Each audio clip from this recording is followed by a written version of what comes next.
Hello, everybody, and welcome to another episode of Unfolding the Soul. Today, my guest is Neirum. He's been on the Bridges of Meaning Discord, where he has his strong opinions, and that might be related to the subject that he chose to talk about, which is rebellion. So, yeah, Neirum, what does rebellion mean? Just challenging the status quo, making sure that people are 100% certain about what they're talking about and they're on solid ground. That's what it means to me. Mm-hmm. So how does that affect you, like rebellion? Well, for the most part, throughout my life, I've noticed that people are not 100% certain. They're not on solid ground. A lot of it is a type of ego trip, where they want people to follow you, and they think that they're good leaders when they're not. They're leading you straight into hell, and they don't care about it because they're getting off on this sense of, oh, I'm the leader, I'm important, everybody's listening to me. And meanwhile, these people actually trust you, and they're being led straight into the mud. And it's always really bothered me a whole lot to see that. So um, I don't tend to do that. I don't tend to go along with the crowd or doing what everybody else is doing. I question it very intensely, and that leads to a lot of problems. People don't like it when I do that, but I like to think I'm doing it for everybody's benefit. It's a good thing. To just ask a few questions. You don't have to be an asshole about it. Just be like, what do you mean by that? Well, why are you doing that? What does that mean? And that tends to elicit some strong and even violent response, by just rocking the boat a little bit. Yeah, because it's scary to be on a rock boat. So yeah, like when did that rebellious nature start to become apparent to you? My very first memories, my parents told me I was just always like that, just always. I can't pin it down to a exact moment in time or an event or anything like that. I don't know what triggered that or made me that way. I'm not sure at all. But is there a moment that you became self-aware that you were doing it, that you started exploring it in some sense? I guess school teachers were like, why are you doing this? The other kids aren't like this. You need to behave or whatever. And I guess then I was like, oh, everybody's not doing this. I guess this is me doing this. At first, I thought they were like trying to rope me into like a bad kid or something like that, but they weren't. They were just like, you're disrupting class. It's not like I'm being a bad kid. They didn't know what to define me as exactly, because I never got like in trouble at first for that kind of stuff. Later in school, I started getting in trouble because I got into fights because I didn't take kindly to certain behaviors of the other children as you get older, and the behaviors become physical, like people pushing you and things like that. And then I would get into fights to defend myself and maintain my respect for myself. So then I started getting in trouble, but yeah, not at first. So I feel like there's, in some sense, you had the adults, and there was like a push and pull, but then when it came to your peers, they didn't have uh, the same capacity to deal with you in some sense, and then it Right. always had to escalate. Is that correct? Yeah, like either people, I could be really good friends with them because I did have good friends, or it was like oil and water. just a no-go.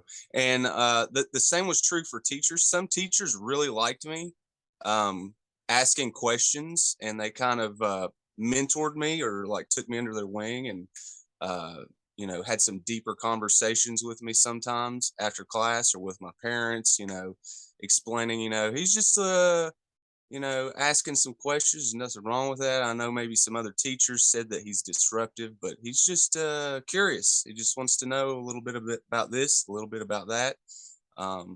So that was interesting to me, to not outright be called a bad kid.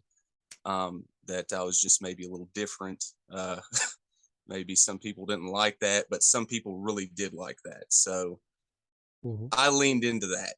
I was like, okay, maybe there's a silver lining here to my behavior, what I'm doing, what I'm all about, who I am. So I'm grateful to those teachers and those friends that I had that let me be who I am. So do you think curious would be a correct description, or were you more contentious? No, curious, just genuinely curious. And that, I think, naturally leads to a rebellious streak in people. I do. Curiosity is not encouraged. It's just not. I've noticed that for forever. Yeah, because it drags you outside of the lines. Right. Just being like, I wonder why this is like this. Why do you say that? What do you mean by that exactly? When you ask people to confirm things or to be a little more solid with their words, that upsets people. Yeah. So, yeah, like how does that change you? Like, is there like are you being cast in a role, and are you in some sense acceptant of that role, or yeah, definitely. I see a lot of bullshit out in the world, and it makes me upset, and I actively go after it. Yeah, I do see it as a role that needs to be played, filled, and I'm well aware of the negative connotations to that, the negative side. I'm a difficult person to get along with, because I just ask people questions. I don't let things lay, even with friends and family, and they can either accept that or not. And I also really appreciate it when people do it back to me. It's not like I get upset about it, because I feel like they're doing it out of love. They're trying to look out for me. Like, what do you mean by that, man? What's going on with you? What about that one thing that you said? And I'm like, yeah, that's a good point. And I appreciate that. And I've surrounded myself with people like that. And I like it. I like the honesty. I like the curiosity and the care that comes from that. I think there's a lot of strength that can come from that. So you said accept or not, right? So there's an element where it's really binary, right? Like, yes. Yeah. Definitely. Yeah. So I think I want to pick up on that later, but I want to go back to your school, right? Like, so is there an evolution that takes place? Yeah. I wasn't always like that, but I learned, it just doesn't work out, with because people want to try to change you or whatever. And that's fine, I guess. It's just not for me. I know that I have faults. I know that other people have faults, and I'm not out there trying to change everybody's faults or anything like that. And I don't appreciate it when people try to do that to me, and that's kind of what happens. That's fine. I think conformity is fine for most people. It's not fine for me. I used to be kind of upset everybody wanted to conform all the time and just go with the flow. I'm fine with that now. I accept it. I see that that's impossible. That's not reality. That's not real, where more people are, say, like me, more rebellious, curious, asking questions, challenging, things would probably fall apart. And I get that. I appreciate those people, even if they might not appreciate me. That's fine. I'm okay with that now. Do you conform to some things? Like, how do you decide? I mean, yeah, sure. It's not like I mean, I speak English. You know, it's not like I rebelled so much that I made up my own language. Or, you know, of course, yeah, there are things I'd certainly conform to. Um, yeah, Yeah, how do you make that I still decision? use money. I still have to use money. I drive a car. I don't ride a horse. But yeah, I'm being a little facetious, I suppose. But yeah, of course, there are things that I conform to. But how do I choose what those are? That's a good question. Why do I decide to rebel against certain other things? I don't know. It's more of a feeling. It's I'm not exactly certain. So what are you basing the feeling on? Is that something outside of you or something inside of you? I don't know. It's just a feeling. I'm like, I feel like I should say something. And then other times I'll be like, I should just keep my mouth shut. You know, this serves nothing and nobody. Maybe this might be a little egotistical for me to say something out loud to rock the boat on this certain thing. So just shut up. Just don't say anything. But other times I'll get this really intense feeling in my chest and my throat will kind of tighten up. And then I will feel like I got to say something. This is wrong, that nobody's saying anything. I should say something. Even if, you know, it burns some bridges, I'll say it.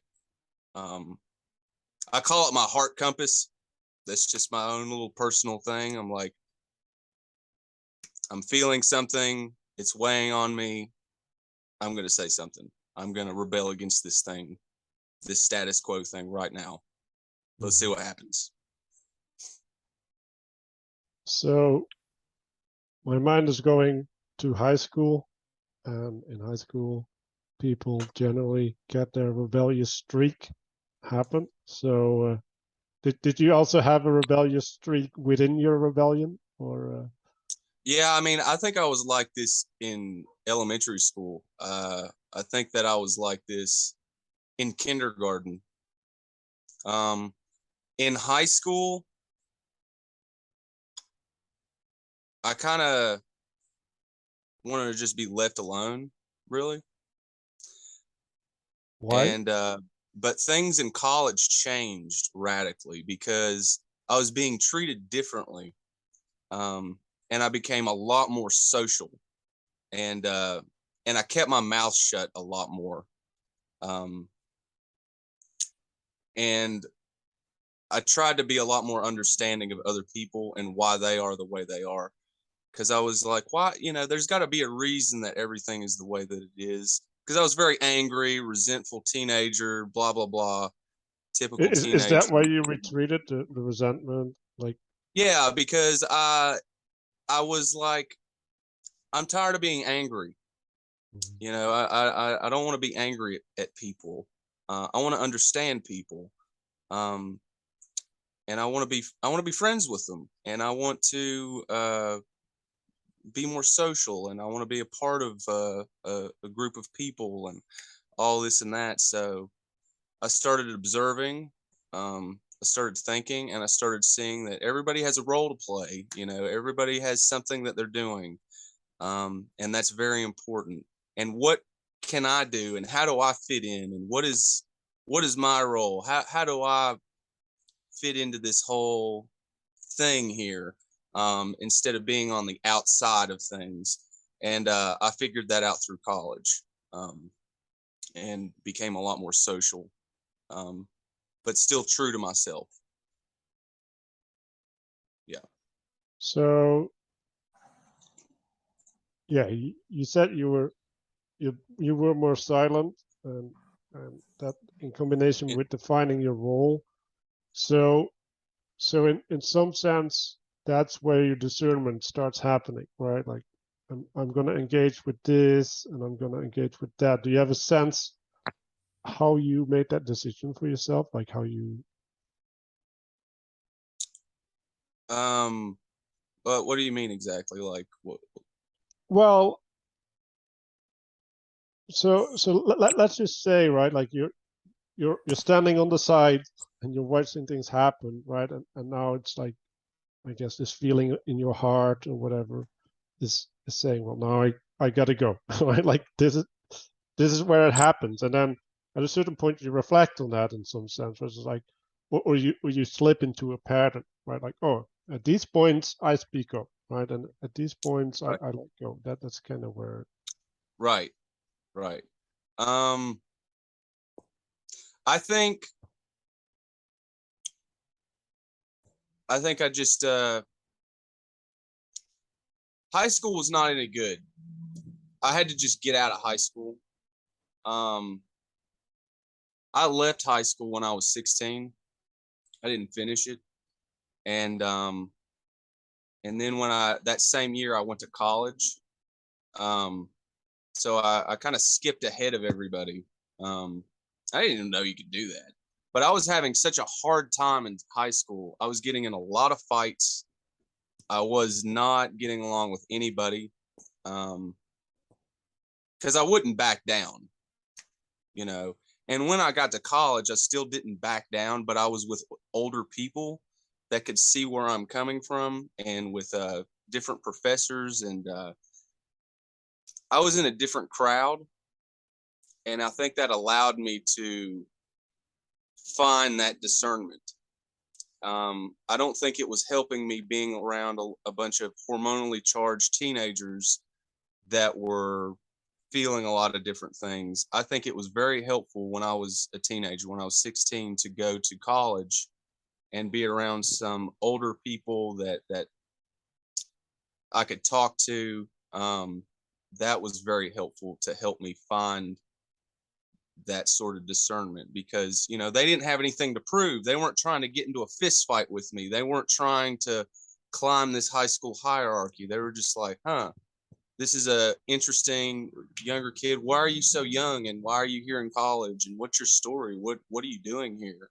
This is very interesting. And that engaged me in a whole other mode of thinking, a whole other mode of reality, where I started to just chill out. I was like, okay, everybody's not out to get me. Everybody's not trying to get into a fight with me. I don't have to do all this rebellion and stand up for myself all the time. Here's philosophy. Here's a conversation. Here's a discourse. I like this. This is very cool. I need to like tap into this, whatever this is that I'm experiencing here at college. And I liked it. It was the best thing that I ever did, is quit high school and go into college, and find a whole other path that was for me. Whatever path everybody else was on that I was trying to follow along, that was just killing me. It was not working for me. It was not my path to take. So I had to change it. And my parents could see it, and my friends understood it when I left. They were just like, you got to do something different, man. This high school thing's not working for you. You're not working out here. So I think that's where the discernment came from. Mm-hmm. So you were talking about people being understanding. So I got two things in my head, right? Like, Yeah. one is they're playing a different game, right? Like there's different Yes. rules, and you're like, oh, within these rules I can act out whatever impulse that is inside of me, and not transgress, or at least not transgress as much. But there's also the really being understood by someone. Yes. So Yeah. did you feel that you had that as well?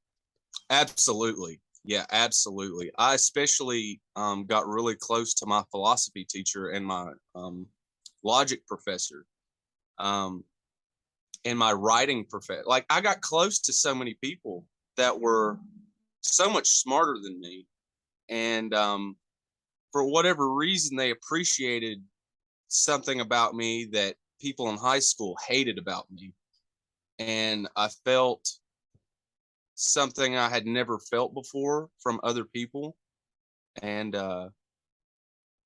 it helped me grow uh, into the man I am now. It was the best thing that I could have ever done, really. And it happened when I was a teenager. It happened very early. Whereas everybody else that I knew was just still kind of getting beaten down in high school, and whatever I had was encouraged. It was like a total flip, a total 180. I was like, this is great. I don't know. It was great. How much uh how much more civil people were um in college compared to public high school. So I'm gonna use two words. Did people also help you unfold in an agapic way? Oh yeah. Yeah. Could you give an Um example of how that happened? um People were brutally honest and loving. They weren't doing it to be an asshole. They were doing it to be helpful. And I felt like that's what I was doing for a while, and it was being reciprocated, and it felt great. It was it was everything that I was looking for, really. And I know not everybody's like that. You know, there are plenty of people that I didn't really interact with in college or whatever, but there was enough diversity of thought there to where I was able to find my crowd, and they were able to find me. And I was able to get into all kinds of other programs and things. I got into the debate club. I got into theater. I got into the model UN, where we would act like we're in the United Nations and talk about politics and things. Like, I just got into all kinds of different things, and made all kinds of friendships with people, and met people from all these different countries and cultures, uh, and had this true exchange of thought. Uh, I don't know. It just opened my whole mind to other vistas of reality that I hadn't even thought of. Yeah, it was great. Now, I don't know about college today, and we could get into that maybe. I don't know if I would make it now, Mhm. but years ago, uh, it was the greatest thing that happened to me. So I'm imagining that you kind of start seeing your rebellious nature as a tool that you can employ. Can you Yeah, speak a bit about that? yeah.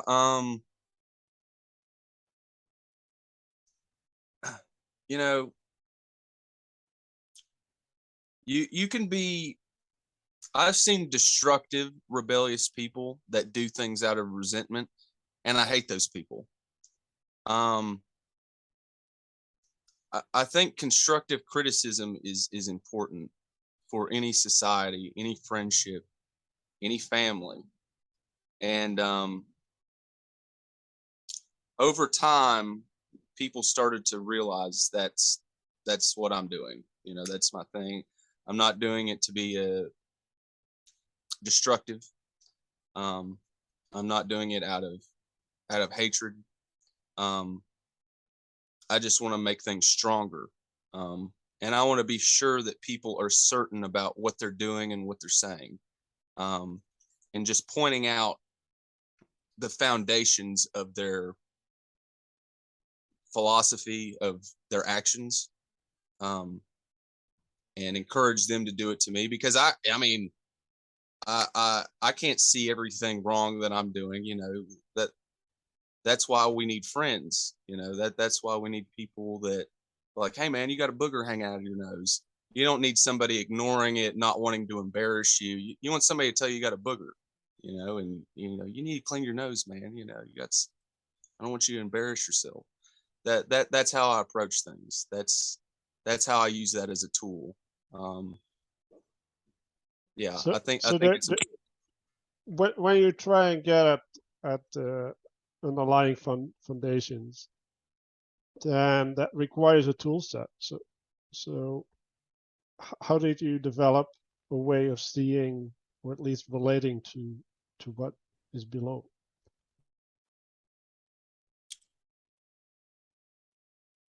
how did I develop a tool set? Yeah, like what's your how do you approach it? Is it just asking why questions, or are you also seeing something and trying to bring it to light?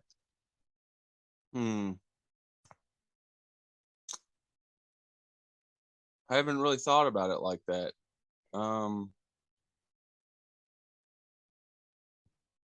don't know. I mean, I just kind of stumble into a room and I just start talking and I start detecting certain things from the crowd, from the room.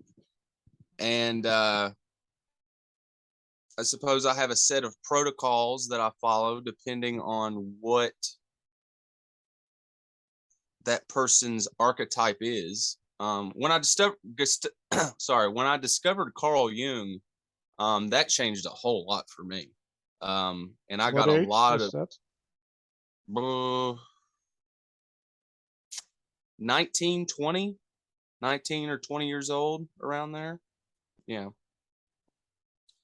I'm in my 30s now. So over 10 years ago, I discovered Carl Jung. When I discovered that guy, I was like, wow, what's this guy talking about? What's going on with him? So when I started to identify certain archetypical roles that people are playing, I was like, okay, I need to be careful in this way. I need to be careful in that way. And most roles that people play, it's fine. That's great. That's your thing.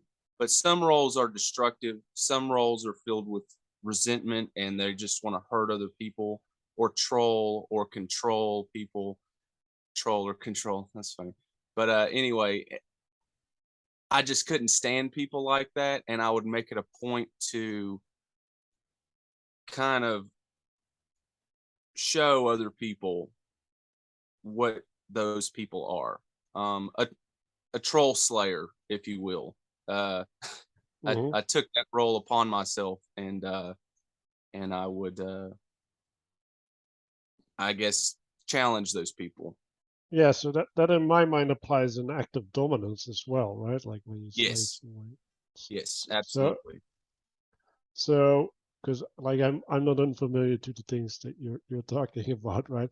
But the problem is, right, like when you act out that behavior, right, especially to slay a troll, then you suck all the oxygen out of the room, right? Right. Because now everything goes into, okay, there's a contention. Yes. And usually the bringer of the news is the one that gets looked at funny, because like, why are you bringing disharmony? Well, it wasn't there. So how do you deal with that? It's more important that I do that than care about what people think about me. Yeah.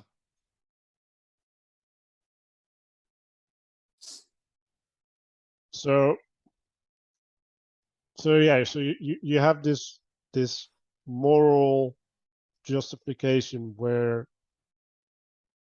I guess some sort of integrity, right? Like a certain Yeah. level of integrity needs to be in place in the group in order for it to function properly. And if it's Yes. not there, then you need to impose it. Yes. Absolutely. Because I have seen entire communities burn and fall apart because of people like that. because good people will stop showing up because of this. These trolls run amok, and nobody will do anything about it. Nobody will say anything to them because they don't want to hurt anybody's feelings, or they don't want to be the bad guy, the bad guy that says something out loud. I understand that, I'm not being the bad guy if I'm just calling somebody out that's making everybody uncomfortable. It's not a bad thing. That's a good thing. We're supposed to do that. We're supposed to watch each other's backs. And more often than not, when I do stand up to these people, other people do it too. Other people stand up and say something. It's not like they're coming and just, doing it for me or support. I don't even know these people. They don't even know me. It's just like, oh, yeah, I'm sick of this shit too. I'm glad this guy Neirum is saying something. I'm going to say something because I've been thinking that. And so what I'll do is I'll just kind of hang out and observe for a little bit. And then I will notice. I could just notice when people get uncomfortable, or if somebody is being too much of a troll or controlling the room. And I'll have a pretty good sense of what most common folk are thinking because I'm thinking it. And I'll kind of wait until the iron gets hot until I strike. And then I'll say out loud when I'm pretty sure everybody else is thinking too. And then that's when people are like, yeah, I've had that thought too for a while, and I'm sick of your shit too, man. And, you need to chill out. And so that's amazing that happens. I don't know what's going on exactly there. I just feel like I'm just saying what's on everybody's mind. Well, there's a spirit there, right? Like there's a spirit in the room, and everybody's kind of with it, but it needs to be spoken. Right? Like you just say it out loud, and it's like you burst this bubble of energy or something, and then everybody starts piping up, or you start getting these DMs like, yeah, somebody had to say that, or whatever. And that makes me feel really good. And that positively reinforces that behavior that you've seen me exhibit. Because somebody's thankful for it. And then I end up being really good friends with those people, and just kind of continuously grow, I guess, my own type of community of people that appreciate each other for their honesty. Mm-hmm. So let's take a step back to college, right? So you run through college. Yeah. Then what happens? Then I start a business. Start a computer repair business after I get out of college. I tried to work for some people. I was a programmer, and I did a few other jobs, repair jobs.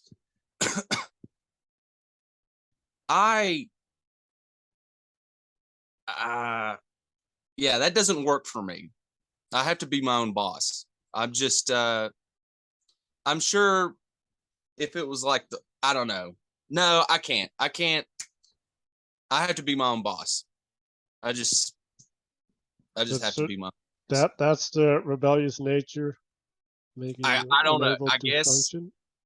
I just, time and time again, every manager or boss that I've had is so incompetent and so short-sighted and egotistical, and has no desire at all whatsoever to help the company, the employees, or help anybody make more money, that I always started rebellions at my jobs. And it never ended well, of course. So I just went and started my own business. And And that's the best thing that I could have ever done. Yeah. Because So, it worked out great. Yeah. a characteristic of a rebellion is to overthrow a hierarchy in some sense, right? Yeah. And And that's what I did. reestablish. Well, you made your own. You didn't Yeah. overthrow. So there's either a hesitation there, or maybe there's a moral constraint that you're not willing to step. Because there's a way of rebelling where you're like, okay, I'm gonna show these suckers how this stuff really works, and Yes. Yeah. I was trying to take my boss's job because I thought I could do it better. And I had the support of the other employees and things, but just the way that corporate hierarchies or policies work, they're not interested in having efficiency. They're not interested in having competency in management positions. I honestly don't know what they're doing, but it's not anything that I'm interested in. It seems to be a topsy-turvy world of just snakes, and I'm not interested in that. I'm interested in actually helping people, saving people money, making people money. That's what I'm interested in. And a lot of companies don't have that interest. Maybe there's one out there somewhere. I don't know. But I gave up looking and I just started my own. So, don't know. So when you have your own company and you're dealing with clients, do you get the rebellious nature there as well, or is that a thing where that? Well, it depends. I've only yelled at probably a dozen of my clients in my whole career. For the most part, everybody's very respectful. Everybody is very understanding and grateful for the amount of money that I can save them on repairing their electronic devices.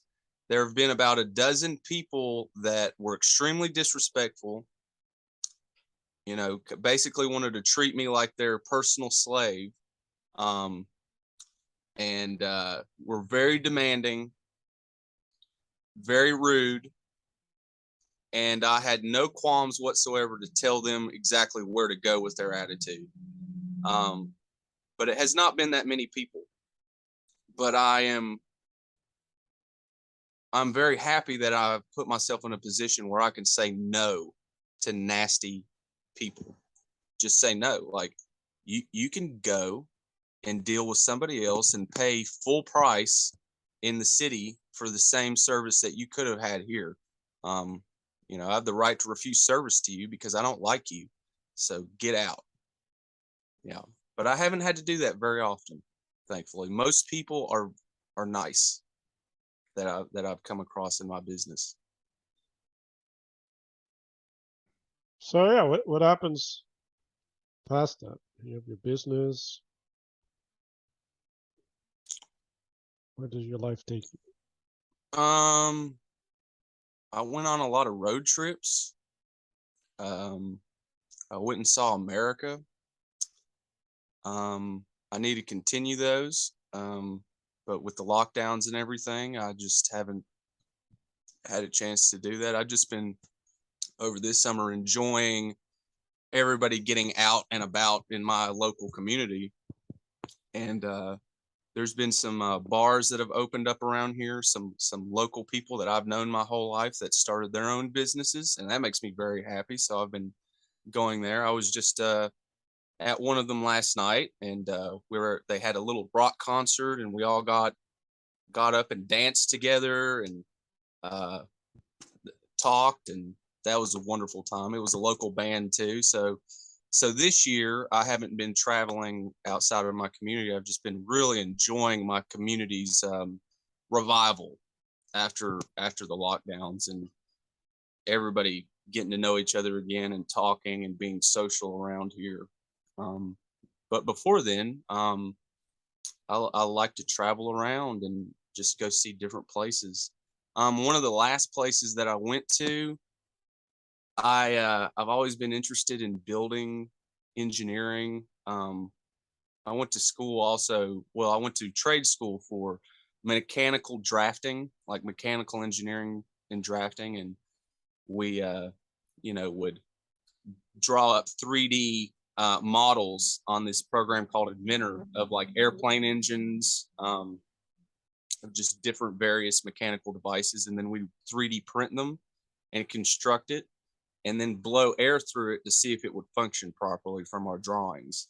So anyway, long story short, I went to Norfolk, Virginia, and I went to go see the shipyards, and I went to go see these old battleships and go explore around there, and then I hung out around the marina and talked to a bunch of fishermen, and I watched them bring in fish from the ocean, and then I would eat it and just kind of hang out and talk to them about boats. I don't know. That's just an example of one of the adventures I went on. That I just love doing that type of stuff. That's really fun for me.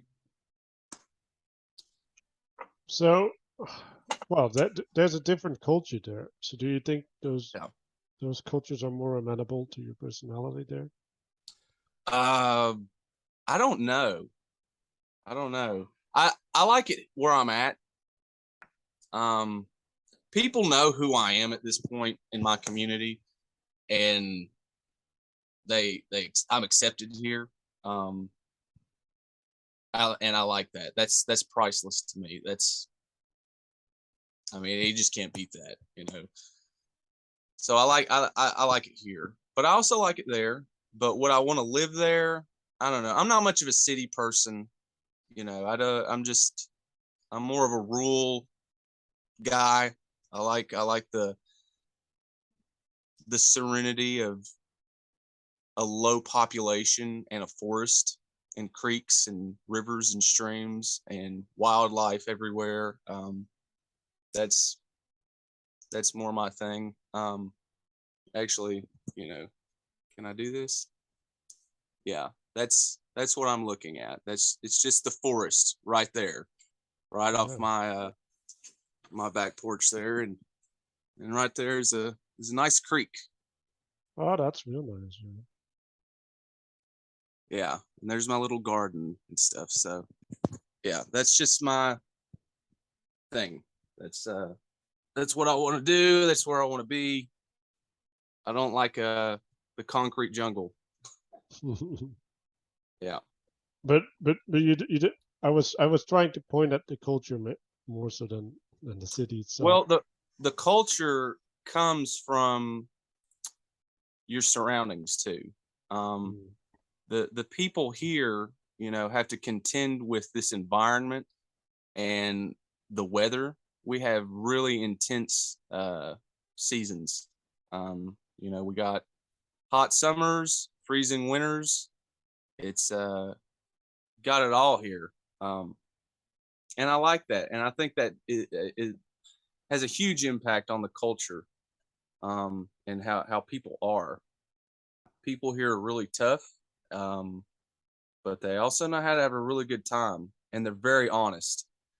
And they all talk amongst each other to, so, you know, some people call it gossip. I call it a parity error check. It's just like the way that people make sure everybody's on the up and up, you know, by talking to one another. So everybody knows everything. And I like that. I like that about this community. It shows that people care. Whereas in a city, that becomes an impossible task to know somebody. You know, when you're talking about somebody or you're introducing somebody, they'll be like, "Oh, who's your mom? Who's your dad? Do you know this person? Do you know that person?" They're trying to make the connection to you. They're trying to find a way to figure out who you are, and I appreciate that. I like that. I think there's a utility in that. So you also had a adventure in your community Hmm. relating to your disagreeableness, right? And Yes.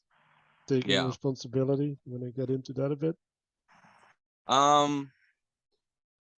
Yeah. That was more when I was a teenager, when people didn't, I guess, know what to do with me.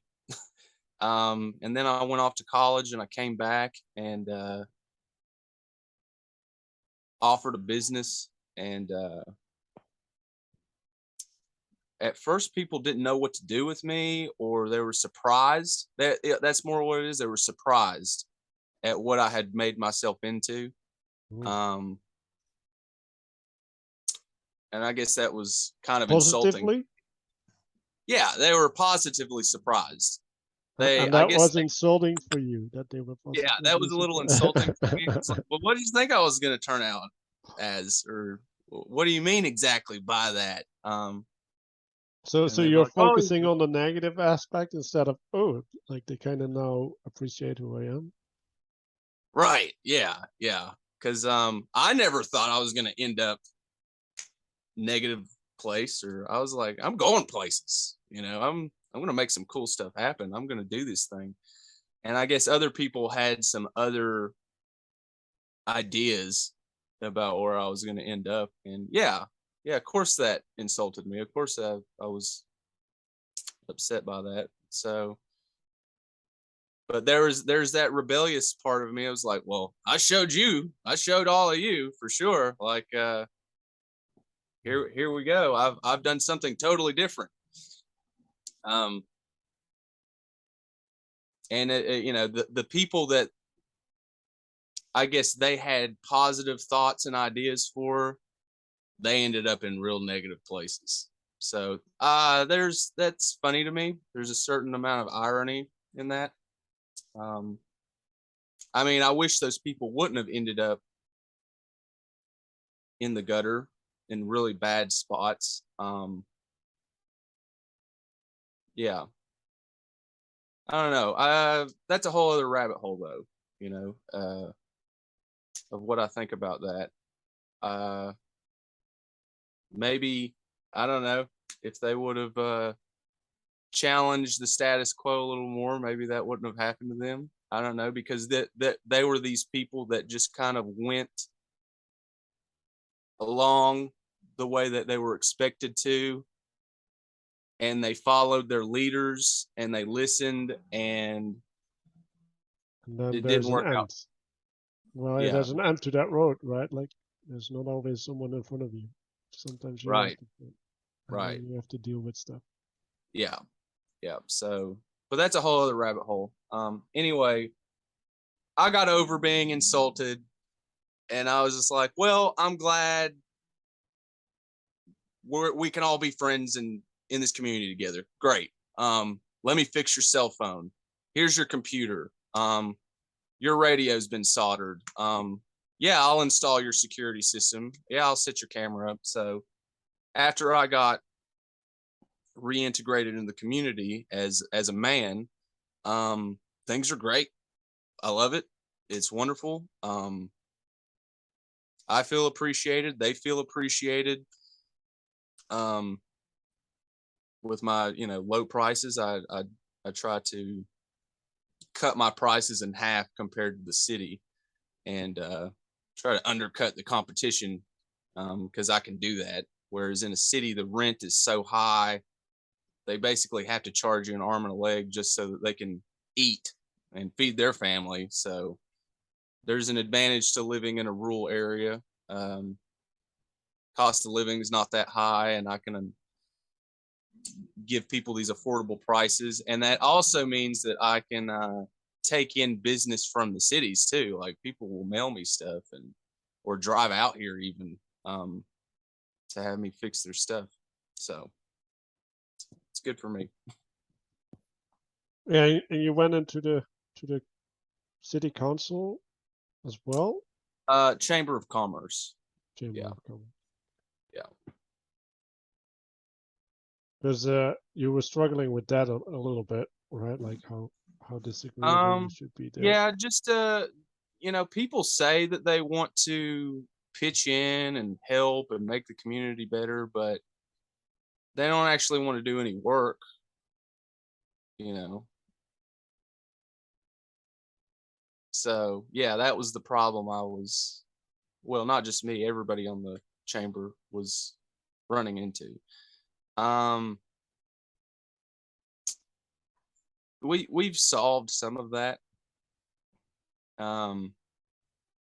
Not in the ways that maybe I would have wanted, but it's not about me. It's about the community, what the community wants, and I guess that's a very difficult thing to figure out because the community will say they want one thing, and then you'll try to do that thing and nobody shows up, and then you'll do some other totally different thing, and then everybody shows up when you had no idea that they were even interested in that thing. So yeah, that's interesting. So it sounds like there's again two spirits, right? Like the same problem that you're contending with. Like people, they say they want one thing, and then you dig a little, and then there might be nothing there, and then there's this other thing, and they're completely ignoring it. And Jungian shadow would be. So I'll get a little more specific. We planned a lot of like fun activities and interactive things to try to do with the community, social things that everybody said they wanted and were interested in, and that was free. Nobody showed up. We have some food trucks come to the town with food that's like 2 or 3 times the price of where you could get it at a restaurant. Everybody shows up. All the food trucks sell out. And those food trucks make bank. Like they make thousands and thousands of dollars. And the town has nothing from it. Just these food trucks that come in. And then they make their money and they leave. I'm like, okay. I don't get it. Like Special okay. new stuff. That's it. Yeah, special new stuff. That's extremely expensive. And, the most social interaction that people get is while they're waiting in these very long lines as well for this triple priced food, they'll have a little conversation with each other. And apparently that's what they want. And, okay. Okay. All right. So I'll just leave it at that. Yeah. So are we kind of like approaching the present, or is there something yet? Oh yeah, this was recent. Yeah, this just happened. But hey, if everybody's happy, I'm happy. Great. I just didn't know that. I was trying to do stuff for people that was free, and I was just trying to listen to people and do what they were saying, and I guess that's not what you're supposed to do. So I don't know. I am glad that, like the local bars, they have become a great social area. And people really appreciate that. And we're having some local music come in and play. So that's amazing. I'm very, very happy about that. Because that's the kind of stuff that I was trying to get going. Like have some bands play at the park and just people hanging out or whatever. I would have preferably wanted to do it without drinking, but like have some families involved or whatever. But that's all taken care of itself. There's this guy in town that has these big inflatable things, and all of the kids go jump on it. And so that's taking care of the family side, and the bars have taken care of the adult side. Everything's kind of taken care of itself. And I guess I was just sort of wasting my time doing this other stuff. But great. whatever. I'm glad other people have taken up the mantle and solved these problems and figured it out, and the community is flourishing. That's everything that I could have ever hoped for as a Chamber of Commerce person, that people start taking personal responsibility for the community, and it's not a burden on a few individuals, that everybody's kind of finding their niche of what they're needing to do and making it happen. But it was certainly a learning experience for me of, maybe don't try so hard and leave things alone, and stuff sort of naturally takes care of itself. Yeah. So are there still areas where you feel like your rebellious nature is a problem for you? No. No. It's just who I am. People know that about me. And, there's plenty of people that don't like me, but there's also plenty of people that do like me. So I guess I have a polarizing personality, and I accept that. I'm okay with that. There's some people that have a few choice words for me, and I have a few choice words for them right back. And yeah, I'm all right with it. I don't see it as a problem. Yeah, it's all worked out for me.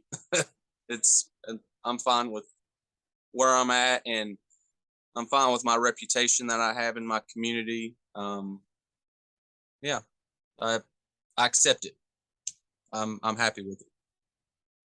So do you see a generative side to the rebellious nature that you feel the need to explore still? A generative or degenerative? Well, either, like, but generative. Oh, like positive, like it's Yeah. generating something good. Yeah, for sure. Yeah, I stand up and say things to, the mayor. I'll say things in the Chamber of Commerce. I'll say things to the city council. I'll say stuff out loud in the bar. I'll just call people out. Mhm. And usually other people will, just like you've seen in Discord, like other people be like, yeah, I've been having those same thoughts. Like that applies anywhere, any social situation. I did a little bit of that last night at the bar. So that was good. Just myself. I'm just out there being myself, and the chemistry takes place. And do you want to take that somewhere? Like, do you kind of want to make a career out of that or something? Or a career? I don't know. No, just no. Everything that I can imagine, right? Like maybe not being in the leading role because you have this polarizing aspect to you, but being in a high level advisory role, that would be really suitable for that personality, right? I don't know what I could do. I don't know what I could do with that. I think it's beneficial to my personal life, and my business. I honestly don't know what in the world I could do. Because you can dream a little bit. Come on.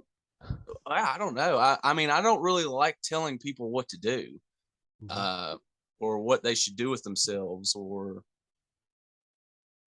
any of that.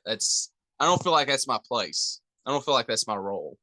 I think my role is, there's like these gatekeepers, and I kick the gates down, and I let people decide if they want to walk through those or not. That's kind of how I see myself.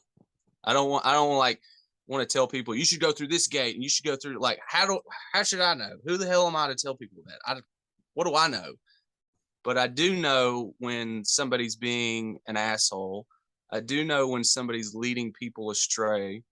I do know when somebody's doing something they shouldn't be doing. And I'll stand up to those people. I'll say something to them and I'll challenge them. Yeah. And I'll rally people against those people. That's what I do. So in a sense, if we're looking at the scales of justice, you're always hopping on the one that's that's higher up to bring a counterbalance. That's a great way of putting it. Yeah, that's what I like to think that I'm doing. I hope that's what I'm doing. People say that's what I'm doing, so yeah. So where do you see yourself going in 5 years? Like, are you trying to settle down, or like are you? Oh yeah. Have some kids. Yeah, get married. Sure. Yeah. I don't want to go. I mean, I'm happy. I don't think of it in those terms. Like, I think I've made it. I've made it where I want to be, man. I'm very happy. I hope I can keep it. I hope I can keep things the way they are. So what can you do to keep things the way they are? I just keep doing what I'm doing. Yeah, I think you feel that's sufficient? Like there's nothing else calling out to you?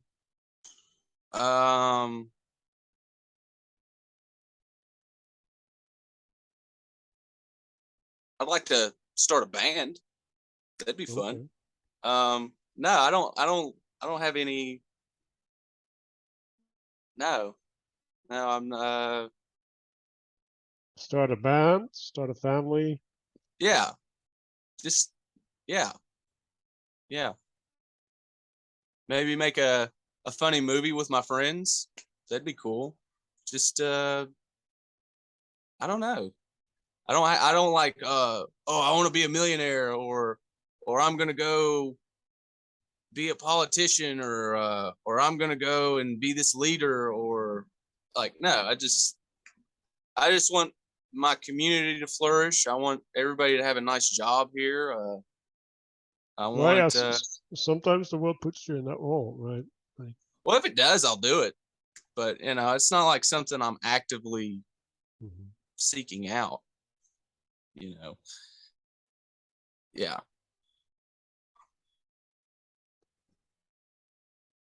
Yeah.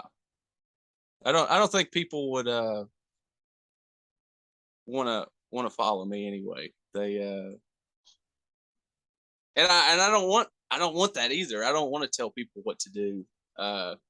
It makes me feel weird. Makes me feel uncomfortable because I don't like people telling me what to do. Like, so why would I want to tell them what to do or whatever? That would kind of go against the grain of my personality. so I feel like you at least reached a plateau and you don't really feel the need to get off it, at least right now. So yeah. Then the question kind of becomes, what would you tell?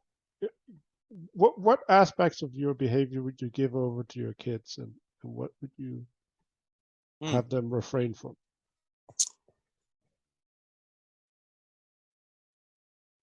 Well, I don't know if that's up to me. Well, ideally, right? Like, let's just say it is up to you. I've never really thought of that. I don't know.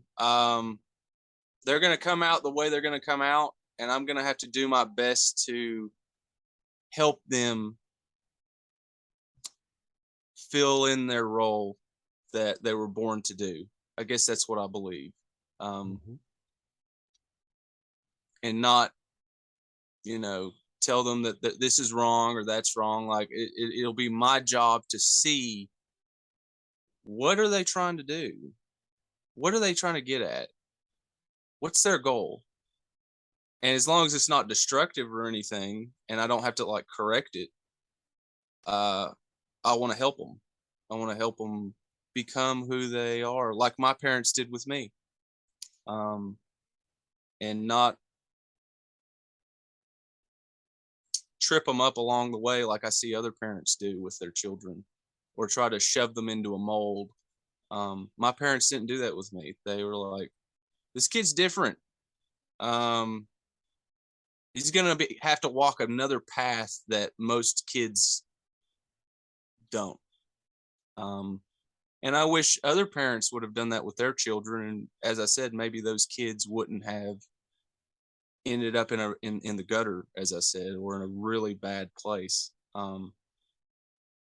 It's extremely important to have good parents that see you for who you are and try to help you instead of hurt you, instead of trying to force you into a mold that you don't belong in. Yeah. So that's how I'd answer that question. So I hear you saying that in some sense you want to see what's behind the actions of your children, and then Yeah, of the children. Yeah. cooperate with that. Yeah. So do you have a good sense of what that would require of you, like the way that you have to Um, be? I've just seen a lot of parents do the wrong thing, so I'm just gonna not do that. Yeah. And that's all I know. I don't know. I'm not a parent. I'm not exactly sure. That's part of the journey of being a parent. It's there's not an instruction manual. Sure, they got some books, but what the hell do they know? You know, it's Yeah. not. Your kids are different than their kids. You know, so Yeah, and kind of reading got to figure something it in out. a book and acting it out are also two completely different things, right? Totally, absolutely. So yeah.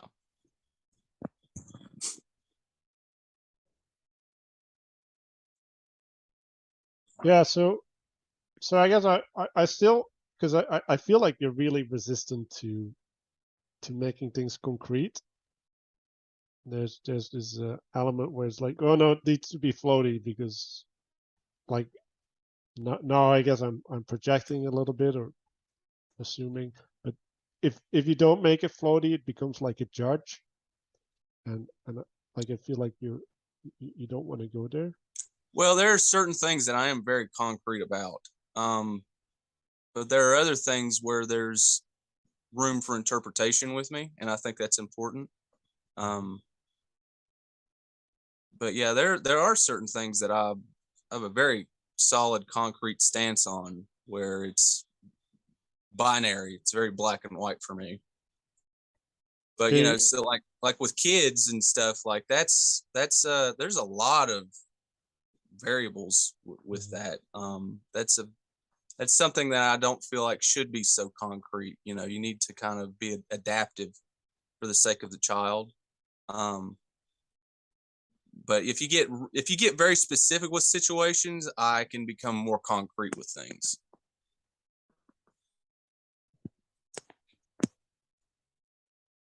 So I guess the last thing I want to put together for you, Dan, is you have these kids and you have your community. So what's the community you want to have for your kids? Like, are the things that you want to?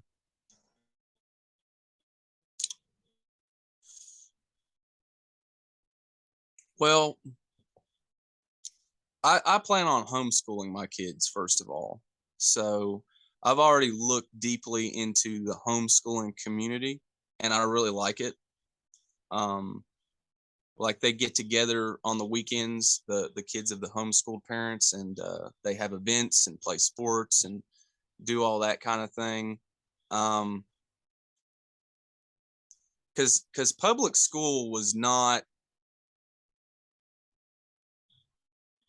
good for me. Um,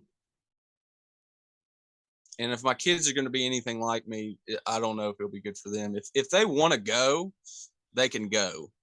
But when they're young, I don't want them in there. If they want to like go to high school or something for social development or whatever, great. But you know, kindergarten up to like fifth grade or so, um, I want to definitely protect them from what school has turned into. Um, You know, I don't want to get your channel banned or anything getting into that conversation, but I have a lot of problems with what public school has turned into.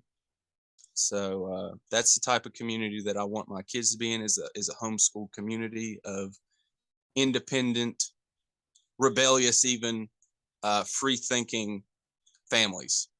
And I want them to associate with people in a community like that. So that's my plan. And as they get older and start becoming becoming their own people, they can make some decisions for themselves. And I'm going to have to respect that and help guide them as best as I can, and keep them safe and on a good path. So yeah, it sounds like there is an aspect of the rebelliousness that you do want to impart upon them. Like you think that's necessary to be a good person. I do. Yeah, I do. Yeah. But if they don't, if they want to go with the flow and be with everybody else, you know, I'm going to have to accept that, and that's who they are. And that's not a bad thing. As I said at the beginning, I used to have some resentment towards society when I was a teenager. Like, why isn't everybody more rebellious and curious and blah, blah, blah? But, you know, everything would fall apart. You know, that's not a good model for society to follow.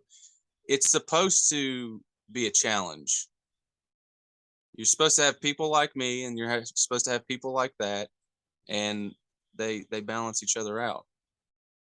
If I have a good point, it'll change things. If I don't have a good point, it'll fall flat. And that's the way it should be. Okay. Do you feel like you still want to bring something up?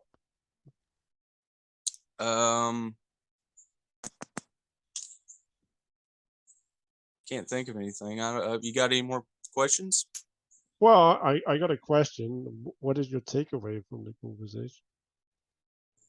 Yeah, you asked me some things that I have never really thought about. I guess that's the point of this discourse. Because, you know, things don't naturally occur to you, and you can't really see things about yourself unless somebody is asking questions, and getting you to think about it. Yeah. But, you know, this conversation is very much in line with my philosophy and how I have conversations with other people. And I've had similar conversations with my friends, you know, just us kind of interviewing each other about why we are the way we are. So I appreciate that about your format here. But some of the questions I haven't been asked before, like the tool set question, like what are your tools that was very interesting to me. I had never really thought about it like that. So yeah, I appreciate that. Well, and I want to invite everybody who's watching to leave their takeaways in the comments. So maybe Neirum gets a different way of looking at himself from there Right. too. No, that'd be great. Yeah. And yeah, I'll be on your channel sometime. Yeah. I just kind of have a free flowing type of wherever it goes, man. We'll go there. I'll be there. So Right on. And thank you everybody for watching, and I'll see you guys on the next Unfolding the Soul. Yeah. Thank you very much, man. Appreciate it. See you.